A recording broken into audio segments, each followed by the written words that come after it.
What is going on? In today's video, we're going to talk about 25 in-demand skills that you can use to make $1,000.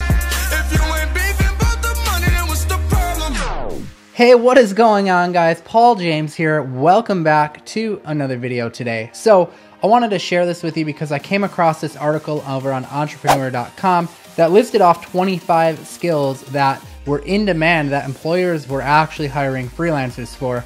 And I started going through them and I noticed all of them were pulling in at least like hundreds of dollars a day, some of them in the six-figure range. So I thought this would be a cool video to make to kind of go through and give you my reaction / opinion on them and let you know what I thought and just kind of give you my feedback on it. So if you're excited to hear about that and learn about these skills and kind of go through the article together, do me a favor and smash the like button for me.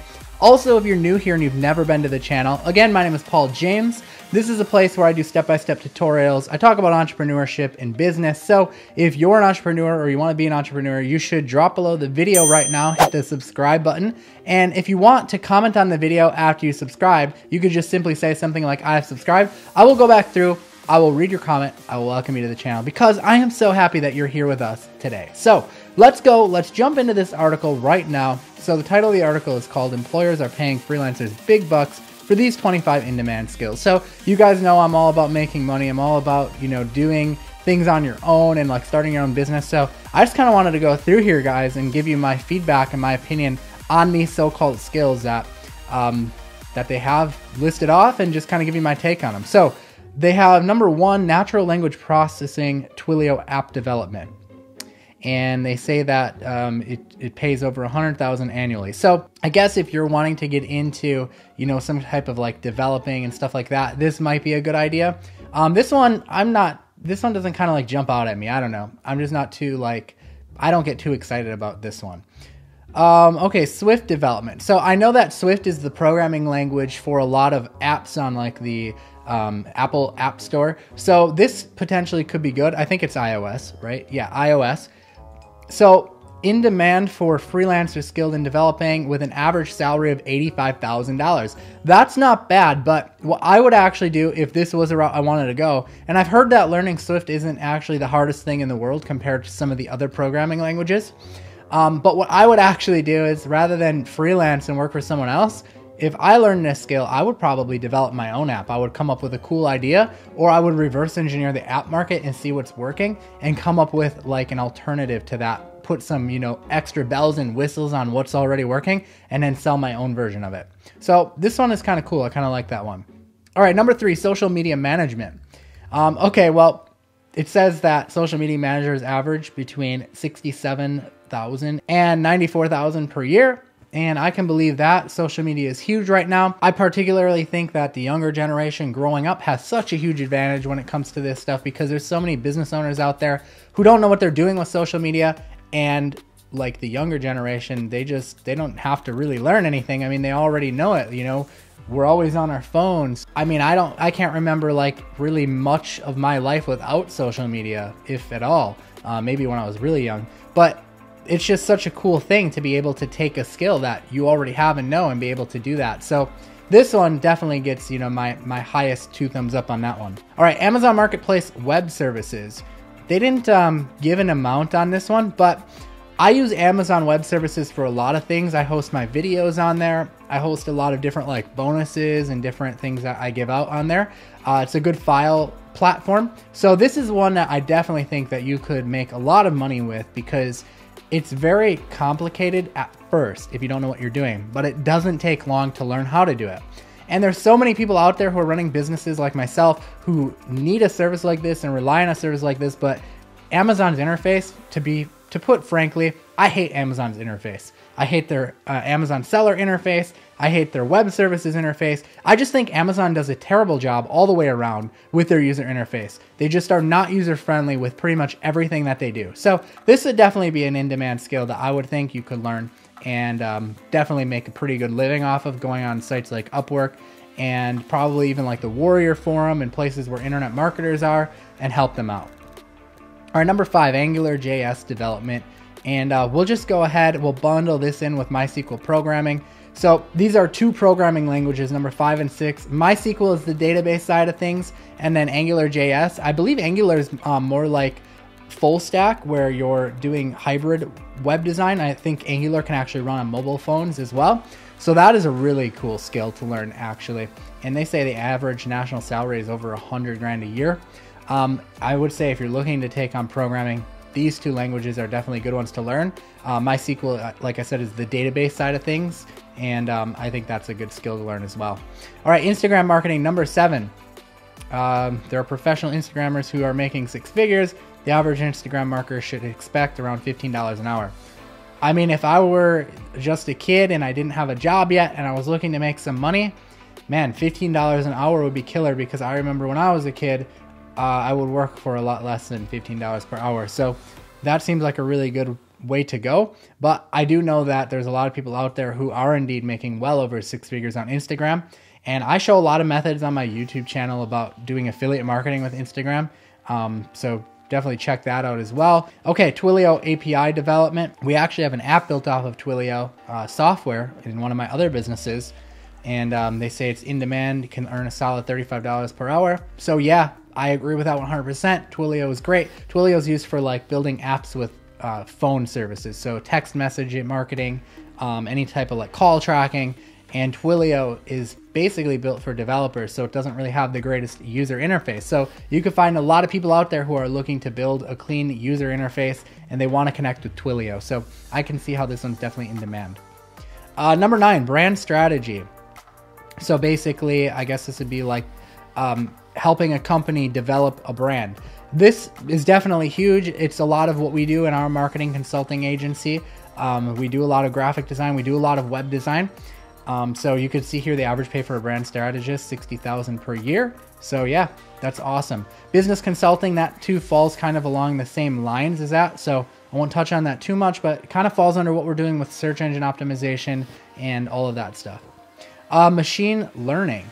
So this one is something that I don't really know too much about, but it says the average machine learning engineering is $114,000. So I can't really comment on this because I don't know much about it. Same with 3D rendering.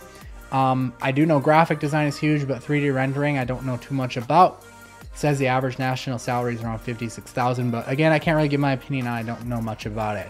However, number 13, I know a lot about, the Zendesk customer support. So we actually run all of our support tickets through Zendesk, and it's, again, another one of those platforms where they don't offer a very good user interface for people like me who are actually working inside of it. So if you could find business owners out there who are using Zendesk, which I imagine wouldn't be very hard, you could probably find them pretty easily by modifying a search string or something like that. And you could actually go and customize, it says right here, build customized experiences. I think you could make really good money doing that by changing the way that their homepage looks and giving a custom support desk design. That's something I think you could make a lot of money on. And they actually say right here, salaries range between $76,000 and $134,000. So that's a really cool one. I'm surprised to see that on this list. Information security. I don't know much about this, but I do know that security is important. You know, there's DDoS attacks happening. There's people getting hacked all the time. There's malware happening on websites. So definitely this is an important one, but I can't really comment on it because I don't know much about it. I haven't dabbled in it at all. Same with our development. I really know nothing about that. Looks like it has to do with data mining. I know data mining can be huge, but I've never done any R development. I have used different software to do data mining before, but never anything like this. User experience. We talked a lot about that with Amazon. They sure could use a lot of work on this. They should definitely be spending some of their money that they're earning, hire a UI guy or UX guy to come in and do this. So the average national salary is $87,000 per year. Yeah, UI design is huge, and I always am looking for good UI people. I have one right now that I actually use like religiously, but I can tell you that it's definitely a make or break when I'm developing a software to really find a good UX person. So rather than, you know, focusing on one of those other programming languages, you could focus just on the design. Now, UI design is how the actual interface of a website looks, like how the customer interacts with different buttons, how they, you know, go and click a drop-down menu. It's very, very customized like that. And it's kind of has to do with like design, but it also has to do with more like mocking up different buttons and menus and stuff like that. So I can see how this one would be really good as well. 17, Node.js. This is kind of goes along with the Angular. Angular is more cross-platform though. whereas Node, I think, is like one of those full stack languages. When I say full stack, I mean, normally when you hire a developer, you're hiring someone to do the front end design, which means the way the website looks. And you're hiring someone to do the back end of the website, which handles the functionality. Normally, those two people, they're good at one task, but not the other. Like, they can usually do both, but talented people usually are really talented at either the front end or they're really talented at the functionality of the back end and the database stuff. A full stack developer, on the other hand, this is someone you can hire who's good at everything. They're very well-rounded. So if you can become well-rounded at both, and Node is a good platform to do that, from my understanding anyways, I mean, you're looking well into the 6-figure range and probably even more. Bluetooth specialist, I really can't comment on this, but we all know Bluetooth is huge. I mean, I've got Bluetooth headsets probably sitting right here on my desk somewhere. I think it's on the other side of my computer. Stripe specialist, number 19. We use like 4 or 5 different Stripe accounts for our different softwares. We use one for our consulting business. We use one for information marketing business. Stripe is huge, and for every software that we design and we integrate Stripe, we have to hire a specialist, a programmer, to actually connect with Stripe's API and integrate with it. Let's see here. Stripe specialists can charge $95 an hour. That sounds about right on sites like Upwork. So yeah, huge. You can just probably go on Upwork and learn how to integrate Stripe, put up a gig up there. You'll find plenty of work because Stripe is like one of the biggest payment processing platforms right now. Number 20, wow, we talk about this a lot. SEO and content writing. So this is specifically just content writing. So you could literally just go and write content for people, and they're saying make an average national salary of $41,000 per year. Literally just writing content for search engine optimization. That's pretty crazy. I recommend actually doing SEO period though, not just focusing on content, because you can make a lot more money doing that. But if you're just a writer and you just want to write, not bad.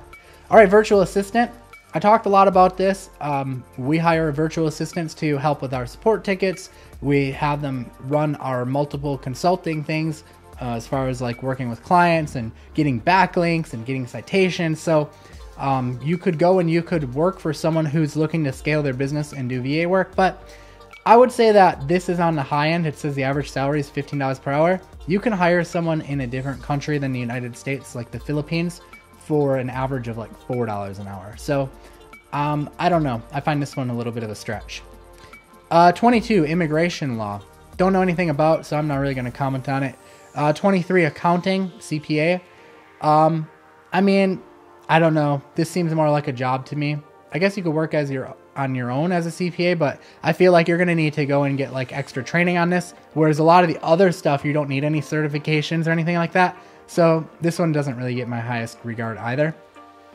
24, photography and video editing. Let's see. According to freelancers.com, jobs for photographers have grown by 22%. I don't know. I think that photography is a pretty saturated field. I think you should only pursue photography if you have a really big passion for it, because I think it's going to be something where you have to really creatively stand out from everyone else to do really well in it. Video editing, on the other hand, though, I think you can make a lot of money just doing video editing. There's so many people trying to start YouTube channels and don't know how to edit. Like, I edit all my own videos, but there's a lot of people who don't know how to edit and they're not interested in learning. So if you could get good at editing and you can develop a style that is creative and kind of takes trends off of some of the big YouTubers, you could probably do really well with this one. I bet you could get $100 each video or more. Voiceover artist. I see this on Fiverr all of the time. They say a voice actor can charge fees as $100 for a 15-second recording. Well, I'm sure that they can. I think it's going to be hard to get gigs like that right away, because like I said, I've gone on Fiverr and I've hired voiceover artists for $5 to $15. So I don't know. This one I probably would not recommend. Well, there you go. That's my take on these 25 different jobs. Like I said, I went through and most of them, I think you could easily earn $1,000 doing any of them. As you see, some of them get kind of my higher recommendation versus others which don't get my highest recommendation. But I don't know, those are just my opinions on it and my reaction to kind of this article. Let me know what you guys think in the comment box below. Like, do you think some of these skills are viable skills, or what do you see yourself doing if you were to try any one of these skills? Like, which skill would you see yourself trying out? If you like this video and you think I should do more like this, smash the like button and let me know. And also, if you want to subscribe to the channel and get notified of my next video, make sure you tick that bell icon after you subscribe. But until next time, guys, I am Paul James. We'll see you in the next video. Peace out.